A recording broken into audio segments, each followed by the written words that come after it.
higa mar 2023.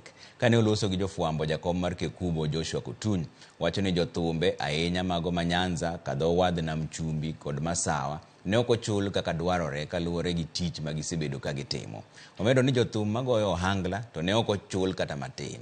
Duol no koro kwayo duol mochung' ne kedo kod mibadhi pacho kae men EACC kaachiel gi okwach kich mondo tim nonro ewi wachno mondo jothum gi jopiny ong'e kaka MCSK notiyo arietha gi pesa.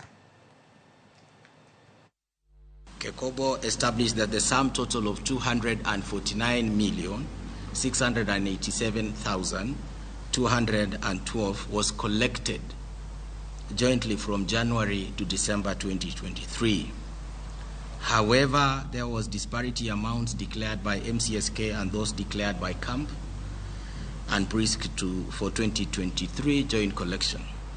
While CAMP and PRISC declared a total collection of 249 million, and they accounted for 61 million and 52.7 million respectively. MCSK on its part declared a receipt of 109 million, representing a shortfall of 26 million.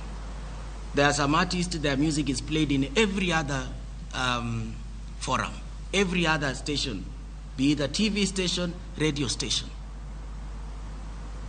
The jo-ohangla group were left out. Not even single artist was paid from Nyanza. Nyanza Port, Nyanza Luo, Nyanza Kisi.